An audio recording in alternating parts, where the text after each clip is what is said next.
কদরের যে মাস, সেই মাসটিকে রাসূলুল্লাহ সাল্লাল্লাহু তাআলা আলাইহি ওয়াসাল্লাম উম্মতের ভাগের মধ্যে রেখেছেন, যাতে গুনাহগার হলো, পাপী হলো, রমজান মাস পেয়ে চোখের পানি বিসর্জন দিয়ে ইবাদত বندگی করে লাইলাতুল কদরে কান্নাকাটি করে যাতে আমার উম্মতেরা আল্লাহর কাছ থেকে পরিত্রাণ পায়, নাজাত পায়, মুক্তি পায়, জাহান্নামের আগুন থেকে রেহাই পায়।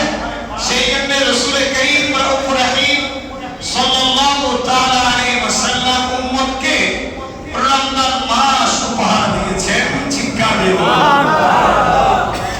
আমি আলোচনা দীর্ঘায়িত করার সুযোগ নেই। আজকে আমার মসজিদে অত্রজামে মসজিদের পরিচালনা পর্ষদ থেকে আমাকে বলা হয়েছে, ইনশাআল্লাহ আপনারা জানেন মসজিদের সামনে যেটা আগে মাদ্রাসা ছিল, এটা পুনর্নির্মাণ অলরেডি কাজ চালু হয়ে গেছে। এটাকে নিয়ে এই বিষয়ে ইনশাআল্লাহ আপনাদের খেদমতে ওনারা গুরুত্বপূর্ণ কথা বলবেন। আমি আলোচনা 1টা বাজার 10 মিনিট আগে ইনশাআল্লাহ আমি আমার আলোচনা শেষ করে দেব। সেজন্য আজকে একটু আগে শুরু করে দিলাম আপনাদের খেদমতে। যে আয়াতে কারিমা আমি তেলাওয়াত করেছি, আল্লাহ পাক সুবহানাহু ওয়া তাআলা পবিত্র কালামুল্লাহ শরীফে ইরশাদ করেছেন, ইন্না আকরামাকুম ইনদাল্লাহি আতকাকুম। আল্লাহ বলেন, আমি অনেক অনেক কোটি কোটি বান্দা বান্দানি নারী পুরুষ সৃষ্টি করেছি। এখানে সবাই যে মুসলমান হবে, সবার তকদিরে যে ঈমান থাকবে সেটা নয়। যারা আমরা মুসলমান, বাংলাদেশ সারা পৃথিবীর জমিনে যত আমরা মুসলিম আছি, মুসলিম পরিবার আছি, আল্লাহ বলেন মুসলমানদের মধ্যে ওই নারী পুরুষ মুসলমান আমার কাছে সবচেয়ে দামি। আমি আল্লাহ তাদেরকে বেশি ভালোবাসি, তাদের জন্য আমি জান্নাত বানিয়ে রেখেছি, তাদের জন্য নিয়ামত বানিয়ে রেখেছি। তারা হলো যাদের অন্তরে, যাদের কলবে আমি আল্লাহর বেশি ভয়, আমি আল্লাহর বেশি প্রেম, আমি আল্লাহর বেশি ভালোবাসা। যে মুসলিম নরনারীর অন্তরে আছে আমি আল্লাহর ভয় আছে, মূলত তারাই একমাত্র আমি আল্লাহর কাছে বেশি প্রিয়, বেশি দামি, আমার অ্যাকসেপ্টেড, আমার মুআতাবার, আমার প্রিয় বান্দা। চিৎকার দিয়ে রজবুল মুরাজ্জব, এটা ইম্পর্টেন্ট আওয়ার লাইফ, একটা মান্থ। এই মান্থটা it is help us to overcome various obstacles. আমরা আল্লাহকে পাওয়ার জন্য অনেক বাধা আসবে। শয়তান ইবলিস আমাদের চোখের সামনে অনেক দাওয়াত দিয়েছে। আমরা ইচ্ছে করে শীতকালের দোহাই নিয়ে অনেকে নামাজ পড়ি না, এরকম আছে না? শীতের দোহাই নিয়ে অনেকে জুমায় আসি না, শীতের দোহাই নিয়ে ফজরের জামাতে শরীক হয় না। এরকম অভ্যাস ইনসান আমাদের মানুষের ভিতরে আছে, ঠিক না বেঠিক? কিন্তু আপনি দুনিয়াতে থাকবেন না, দুনিয়া যতদিন থাকবে শীতকাল ততদিন থাকবে। কথা বলুন না কেন? দুনিয়া যতদিন থাকবে শীত পড়বে, গরম থাকবে, সাইক্লোন থাকবে, ঘূর্ণিঝড় থাকবে, মহামারী থাকবে, ভূমিকম্প থাকবে। এগুলো আল্লাহ দুনিয়াতে দেবেন পরীক্ষার জন্য। আল্লাহর ইমতিহান বন্ধ হবে না, কিন্তু মাঝখানে আমি আপনি দুনিয়াতে থাকবো না, ঠিক না বেটি? সেই জন্য আমাদেরকে আল্লাহ কিছু কিছু মাস দিয়েছেন। আল্লাহ বলেন, ইন্না আইদাতাশ শুহুরি ইনদাল্লাহ ইতনা আশারা শাহরান। আল্লাহর কাছে 12টি চাঁদ নির্ধারিত আছে। মিনহা আরবাতুহুম, তার মধ্যে 4টি মাস আল্লাহর কাছে বেশি প্রিয়, যেগুলোকে আশহুরুল হুরুম, হারাম মাস, সম্মানিত মাস বলা হয়। সেই সম্মানিত 4টা মাস, একটা হলো শাওয়াল, দ্বিতীয় নম্বর জিলকদ, শাওয়াল, জিলকদ, জিলহজ, মুহররম, জিলকদ, জিলহজ, মুহররম, রজব। এই রজবুল মুরাজ্জব 4টা মাসের মধ্যে একটা মাস হলো রজব মাস, যেই মাসকে আল্লাহ বেশি পছন্দ করে। রাসূল করিম বলে, এই মাসের একটা নেকি আল্লাহ ডবল নেকির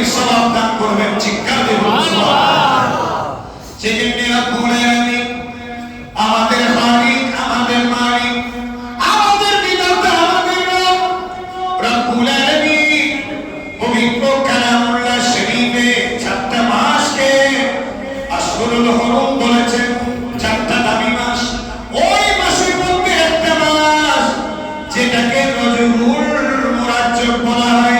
আমার দয়ার নবী বলে এই রজব মাস সবচেয়ে আল্লাহর মাস। আমার নবী বলে এই রজবে একটা নেকির কারণে, একটা ইবাদতের কারণে আল্লাহ রাব্বুল ইজ্জত ডাবল ইবাদতের সওয়াব এই রজব মাসে বান্দা বান্দিকে দান করবে। উচ্চ জান্নাতে একটা নহর আছে, যে নহরের পানি দুধের চাইতে বেশি সাদা। সুবহানাল্লাহ। আমরা দুধ দেখি, দুধের চাইতে বেশি সাদা আর কিছু দেখি না। আমার দয়াল নবীজি বলেন রজবের নামক একটা নহর আছে জান্নাতে, ওই জান্নাতের পানি দুধের চাইতে বেশি সাদা, মধুর চাইতে বেশি মিষ্টি। ওই নহরের নাম হলো নহরে রজব। আর যারা ওই রজব মাস পেয়ে একটি রোজা রাখবে, আল্লাহ ওই নহরের পানি তাদেরকে পান করাবে, জীবনেও কোনোদিন তৃষ্ণা আসবে না। চিৎকার দিয়ে বলুন সুবহানাল্লাহ। এই পানিটা আল্লাহ জান্নাতবাসী যারা রজব মাস পেয়ে আল্লাহর প্রেমে একটা রোজা রেখেছে, সুবহানাল্লাহ, অনলি ওয়ান, একটা রোজা যারা রেখেছে, একটা রোজা রাখলে এই সওয়াব। তো অনেকে আছে সোমবারে রোজা রাখে, বৃহস্পতিবারে রোজা রাখে, আইয়ামে 20, 13, 14, 15 তারিখ রোজা রাখে। এরপরে রজব মাসে যদি রজবকে কেন্দ্র করে আইয়ামে 20 এর রোজা রাখলো, রজবের প্রথম রাতে রোজা রাখলো, জুমার প্রথম রাতে রোজা রাখলো, রাসূল করিম বলে এইরকম রজব মাসে যারা রোজা রাখবে কমপক্ষে একটা রাখলো, আল্লাহ তাদেরকে এক রোজার বদৌলতে 1 বছর নফল রোজার সওয়াব দান করবে। সুবহানাল্লাহ। নবীজি বলেন মান সামা ফি শাহরে রজব, যে ব্যক্তি রজব মাসের মধ্যে একটি মাত্র রোজা রাখলো, আমার নবীজি বলে আল্লাহ তাকে 1 বছর নফল রোজা রাখতে, রমজান ছাড়া, রমজান মাস ছাড়া বাকি 11 মাস অনেক মানুষ রোজা রাখে, এইরকম 1 বছর রোজার সওয়াব তাদেরকে দান করা হবে। যারা রজব মাস পেয়ে রজব মাসকে ইজ্জত করে আল্লাহর মহব্বতে, আল্লাহর ভালোবাসায় একটি রোজা রাখবে, তাদেরকে 1 বছর নফল রোজার সওয়াব আল্লাহ দান করবে। এটার নাম হলো রজব। সেই জন্য রজব রাসূল করিম বলেন এই মাসের নাম হলো শাহরুল আসম, রজবুল আসম। আসম মানে বদির মাস। সুবহানাল্লাহ। এমনি রজব শব্দের অর্থ হলো সম্মানিত, রজব শব্দের অর্থ হলো মহিমান্বিত, রজব শব্দের অর্থ হলো মনোনীত, রজব শব্দের অর্থ হলো সম্মানিত। কারণ আরবে ইহুদি নাসারা এই রজব মাস আসলে তারা তাদের হাতের যে অস্ত্র শস্ত্র ছিল, তারা তাদের মধ্যে যে জিনিসপত্র ছিল যুদ্ধ করা, এগুলোকে তারা আলমারির মধ্যে বেঁধে রাখত। তারা রজব মাসকে ইজ্জত করত, মুহররম মাসকে ইজ্জত করত।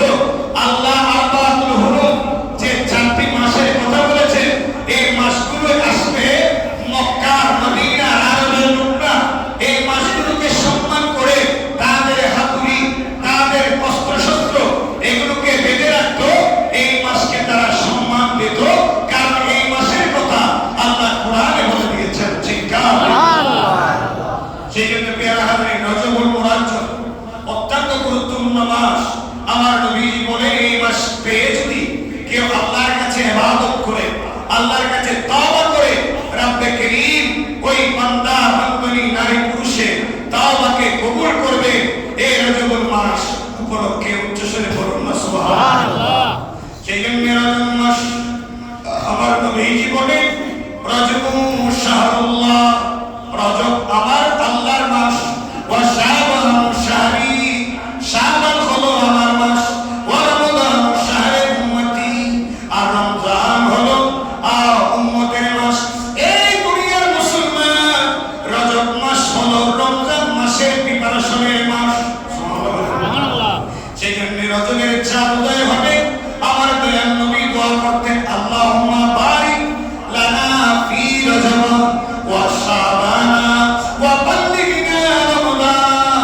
সবাই বলুন আল্লাহুম্মা বারিক লানা ফি রজব ওয়া শাবান ওয়া বাল্লিগনা রমাদান। এই রাসূল করিম রজব মাসের চাঁদ দেখলেই তিনি নামাজে তিনি সবসময় এই দোয়াটা করতেন। উচ্চস্বরে বলুন সুবহানাল্লাহ। এই দোয়াটা আমরা একটু মুখে শিখে ফেলি। বলেন আল্লাহুম্মা বারিক লানা ফি রজব ওয়া শাবান ওয়া বাল্লিগনা রমাদান। আল্লাহুম্মা বারিক লানা, বলেন এটা রাসূলের হাদিস। আল্লাহুম্মা বারিক লানা ফি রজব ওয়া শাবান ওয়া বাল্লিগনা রমাদান। এটার অর্থ কি জানেননি? আমার নবী দোয়া করতেন যখন রজবের চাঁদ উদয় হতো। সুবহানাল্লাহ। আমার দয়াল নবী হাত তুলে দোয়া করতেন। নবীজি বলতেন আল্লাহুম্মা, হে আল্লাহ, সুবহানাল্লাহ, আল্লাহুম্মা মানে হে পরওয়ারদিগারে আলম, হে আল্লাহ, আল্লাহুম্মা বারিক, তুমি বরকত দান করো, লানা আমাদের জন্য। সুবহানাল্লাহ। কত সুন্দর দোয়া থাকে। আল্লাহুম্মা বারিক, হে আমার আল্লাহ, আপনি বারিক লানা আমাদের জন্য বরকত দান করুন। আল্লাহুম্মা বারিক লানা ফি রজব, আল্লাহ রজব মাসে আমাদের জন্য বরকত দান করুন, আমাদের উপর বরকত নাযিল করুন, আমাদেরকে বরকত দান করুন। ফি রজব, রজব মাসে, ওয়া শাবান, রজবের পরে শাবান মাসে। আল্লাহ রজব এবং শাবান মাসে তোমার কাছে আমরা বরকত চাচ্ছি। কিসের বরকত? হায়াতের বরকত। কিসের বরকত? রিজিকের বরকত। কারণ আমরা হায়াত থাকলে এই মাসকে ইবাদত করে মূল্যায়ন করতে পারবো। আল্লাহ হায়াত বাড়িয়ে দাও, বেশি বেশি তোমার রাস্তায় দান করার জন্য রিজিক বাড়িয়ে দাও। আল্লাহ আমাদের আমল নামাকে বাড়ি করার জন্য হায়াতে বরকত দাও, আমাদের জীবনে বরকত দাও। ফি রজব ওয়া শাবান, রজব এবং শাবান মাসে, এরপরে ওয়া বাল্লিগনা, আমাদেরকে পৌঁছে দাও। ওয়া বাল্লিগনা রমাদান, আল্লাহ আমাদেরকে রমজান মাস পর্যন্ত আমাদের হায়াতকে পৌঁছে দাও। দেখেছেন যে রজব মাস আল্লাহ বরকত দাও। কে বলছেন? রাসূল করিম। কে বলছেন? আল্লাহ নবী। হাদিসে পাক মিশকাতে আছে, এটা মুসলিম শরীফে আছে, আবু দাউদে আছে, অসংখ্য হাদিসের কিতাবে আছে। আমার নবী যখন হেলালে রজব দেখতেন, রাসূল করিম যখন রজব মাসের চাঁদ উদয় হতো, আল্লাহ নবী হাত তুলে দোয়া করতেন আল্লাহুম্মা বারিক লানা ফি রজব ওয়া শাবান, আল্লাহ রজব এবং শাবান মাসে বরকত দাও। ওয়া বাল্লিগনা রমাদান, আল্লাহ আমাদেরকে রহমত, মাগফিরাত, নাজাত, কুরআন নাযিলের মাস, আল্লাহ রমজান পর্যন্ত আমাদেরকে পৌঁছে দাও। আপনি এই মাস থেকে না চাইলে আপনি রমজান কোথায় পাবেন? ঠিক হবে ঠিক। সেজন্য প্যারা হাজির, আজকে এই অল্প কথায় এই জিনিসটা খেয়াল রাখবেন। আমার নবী বলেন রজব হলো আমলের বিস্ফোরণের মাস। সুবহানাল্লাহ। আমার নবী বলেন রজব মাস আমলের বিস্ফোরণের মৌসুম। আমাদের দেশে যারা খেতকামার করে, প্রত্যেক মাসে কিন্তু খেতকামার হয় না। খেতকামার হওয়ার জন্য নির্দিষ্ট একটা মাস আছে না নাই? একটা মৌসুম আছে না নাই? যেমন শীতকালীন সবজি হলো ফুলকপি, শীতকালীন সবজি হলো বাঁধাকপি, আছে না নাই? এগুলো গরমকালে আপনি পাবেন না, ফেরো এগুলোকে মৌসুমী ফল বলা হয় না, বলা হয় হাইব্রিড। এসব থেকে এগুলোকে বলা হয় কি? বীজ, হাইব্রিড।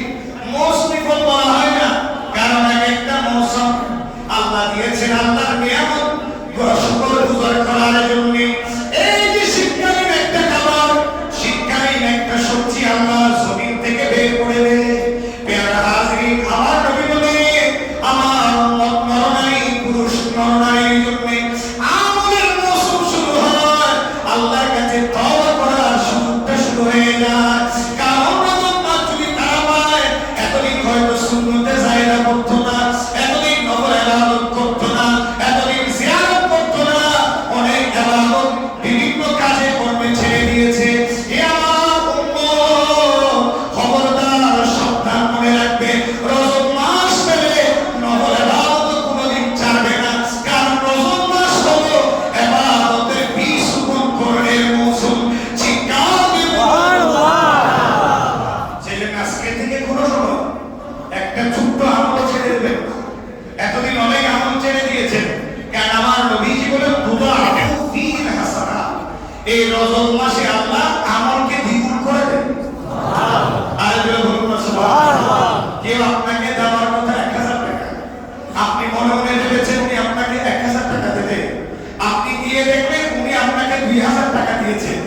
যে আপনি সত্যি করে বলুন তো আপনার অন্তর অনেক খুশি হয়ে যাবে না?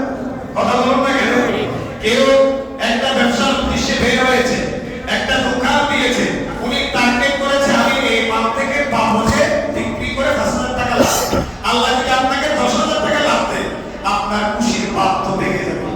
সুবহানাল্লাহ। এটা আপনার আনন্দ লাগবে, কারণ আপনি অনেক জিনিস আল্লাহর পক্ষ থেকে গায়েবী হবে, আল্লাহর পক্ষ থেকে অদৃশ্য নিয়ামত আল্লাহ দেবে। আপনি চান নাই, আপনি চেয়েছেন অল্প, কিন্তু বেশি দেনেওয়ালা কে? দুজনে বলুন, বেশি দেনেওয়ালা কে? আমার আল্লাহ বেশি দেওয়ার মালিক। আমার আল্লাহ আপনি যা ধারণা করেননি, আপনি যা চাননি, এর থেকে বেশি দেবেন আল্লাহ। আমার বখালতি কৃপণতা করলে অনেক বেশি সম্পদের মালিককে আল্লাহ বখালতির কারণে গরিব বানিয়ে দেয়। এরকম আছে না? অনেক মানুষকে আল্লাহ দৌলত দিয়েছেন, কিন্তু উনি মসজিদে আসবে 5 টাকা 10 টাকা 100 টাকা দিতে ওনার কষ্ট হয়। আছে না? আপনারা অনেক ভালো, আমার গলির হাটের মুসল্লিরা অনেক ভালো, কিন্তু আমরা বিভিন্ন জায়গায়, গত রাত আমি সাতকানিয়া পশ্চিম নলুয়াতে একটা মাহফিল ছিল, অনেক ঠান্ডা, সেখানে তো আলহামদুলিল্লাহ অনেকটা কম আছে, কিন্তু অতীতের গ্রাম অঞ্চলে প্রচুর ঠান্ডা। প্রায় রাতে 2টার দিকে আমি এখানে আসছি বাসা, তো ওখানেও দেখলাম মসজিদ, বিভিন্ন মসজিদ আছে, কিন্তু মসজিদের মানুষ জুমার দিন আছে। আমাকে খতিব সাহেব বলছে, ইমাম সাহেব বলছেন, হুজুর একটা জুমার দিন আসলে আমাদের এই মসজিদটা অনেক কাজ বাকি, একটা আপনি আজকে ওয়াইজে এটা তুলে ধরবেন, যাতে মানুষ যাতে জুমাতে আসলে আল্লাহ রাস্তায় দান করে। উচ্চস্বরে বলো সুবহানাল্লাহ। এটাতে আমি বুঝতে পারলাম আমার এই বলিরহাটের আমার অত্যন্ত প্রাণপ্রিয় মুসল্লি আপনারা, আপনারা আমার সাক্ষী, আমি আপনাদের সাক্ষী। রাসূল করিম বলেন, যে মসজিদের খাদেম ইমাম সাহেব, এই প্রত্যেক ইমামকে আল্লাহ কিয়ামতের মাঠের মধ্যে ডাকবে। আল্লাহ ইমামদেরকে ডাকবেন, তাদের থেকে প্রশ্ন করবেন, মুত্তাকিদেরকে ডাকবেন, তুমি তোমার ইমামকে কতটুকু ইজ্জত করেছো, সম্মান করেছো, কতটুকু ইবাদত আন্তরিকতা নিয়ে করেছো, এগুলো প্রত্যেক কিছুর হিসাব আল্লাহ করবে। সেই জন্য রাসূল করিম বলেন, যে মসজিদ আল্লাহর করে ইমাম এবং মুসল্লিদের মাঝে যে মহব্বত, এই মহব্বতের কারণে আল্লাহ কিয়ামতের মাঠে সকলকে মাফ করে দেবে। সুবহানাল্লাহ। একটা মসলা কি আল্লাহ লাগবে, যেখানে নামাজ পড়ুন না কেন, যে মসজিদে যান না কেন, ওই মসজিদের যিনি ইমাম থাকবে, ওই মসজিদের যারা খাদেম থাকবে, ওই মসজিদের যারা খতিব থাকবে, তাদের সাথে একটা ভালো সম্পর্ক রাখবে। কারণ আমার নবীজি বলেন, দুনিয়ার সব সম্পর্ক ছিন্ন হয়ে যাবে, কিন্তু আল্লাহর প্রতি কেন্দ্র করে যে সম্পর্ক, আল্লাহর উদ্দেশ্যে যে ভালোবাসা, এই ভালোবাসা গুলো